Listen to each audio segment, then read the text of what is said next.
IPLന്റെ 18ാം സീസണിൽ തുടക്കം പാളിയെങ്കിലും പിന്നീട് സ്വപ്നതുല്യമായ കുതിപ്പിലൂടെ എതിരാളികളുടെ പേടി സ്വപ്നമായി മാറിയിരിക്കുകയാണ് 5 തവണ ചാമ്പ്യന്മാരായ മുംബൈ ഇന്ത്യൻസ്. ഹർദിക് പാണ്ഡ്യയ്ക്ക് കീഴിൽ ആഗ്രഹിച്ചതുപോലെയൊരു തുടക്കമല്ല മുംബൈക്ക് ഇത്തവണ ലഭിച്ചത്. ആദ്യത്തെ 5 മത്സരങ്ങളിൽ അവർക്ക് ജയിക്കാനായത് 1-ൽ മാത്രമായിരുന്നു. ഇതോടെ പോയിന്റ് പട്ടികയിൽ 9ാം സ്ഥാനത്തേക്കും മുംബൈ വീണു. അവിടെ നിന്നാണ് മുംബൈ ഉയർത്തെഴുന്നേറ്റത്. തുടർച്ചയായ 6 മത്സരങ്ങളിൽ ജയിച്ച് പടയോട്ടം നടത്തുകയാണ് അവർ. 6ാം കിരീടമെന്ന റെക്കോർഡിലേക്ക് അടുക്കുകയാണ് മുംബൈ ടീം. കഴിഞ്ഞ സീസണിലെ IPLൽ 10ാം സ്ഥാനത്തേക്ക് വീണ് നാണം കെട്ട ടീമായിരുന്നു അവർ. ഇത്തവണ ഇത്ര ഗംഭീരമായൊരു തിരിച്ചുവരവ് നടത്താൻ മുംബൈയെ സഹായിച്ചത് കഴിഞ്ഞ മെഗാലേലത്തിലെ ചില മികച്ച തീരുമാനങ്ങളാണ്. ഇവ എന്താണെന്ന് നമുക്കൊന്ന് നോക്കാം.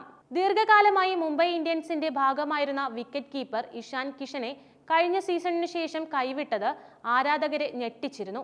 ഓപ്പണിംഗ് ബാറ്റർ കൂടിയായ അദ്ദേഹത്തെ നിലനിർത്താതിരുന്നത് മണ്ടത്തരമാണെന്ന് പലരും വിമർശിക്കുകയും ചെയ്തു. മെഗാലേലത്തിൽ ഇഷാനെ തിരികെ വാങ്ങുമെന്ന് പ്രതീക്ഷിക്കപ്പെട്ടിരുന്നെങ്കിലും സൗത്ത് ആഫ്രിക്കയുടെ യുവ വിക്കറ്റ് കീപ്പർ റയാൻ റിക്കൽട്ടനെയാണ് മുംബൈ വാങ്ങിയത്.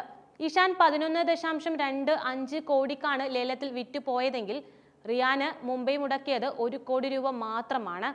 ഇഷാനു പകരം ഇതുവരെ IPL കളിച്ചിട്ടില്ലാത്ത റിക്കൽട്ടനെ വാങ്ങാനുള്ള മുംബൈയുടെ തീരുമാനം തന്നെയാണ് ശരിയെന്ന് ഇപ്പോൾ തെളിഞ്ഞിരിക്കുകയാണ്. ബോൾട്ടിന്റെ 2ാം വരവ് മറ്റൊരു കാര്യമാണ്. ന്യൂസിലാൻഡിന്റെ സ്റ്റാർ പേസർ ട്രെന്റ് ബോൾട്ടിന്റെ 2ാം വരവാണ് മുംബൈ ഇന്ത്യൻസ് കരുത്താർജിക്കാനുള്ള 2ാമത്തെ കാരണം.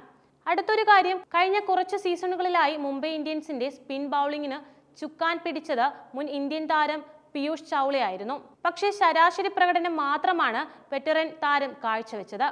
ഇതോടെ ഈ സീസണിൽ ചൗളയെ കൈവിട്ട മുംബൈ പകരം ലേലത്തിൽ മറ്റൊരു ഇന്ത്യൻ വെറ്ററനായ കരൺ ശർമ്മയെ വാങ്ങുകയായിരുന്നു.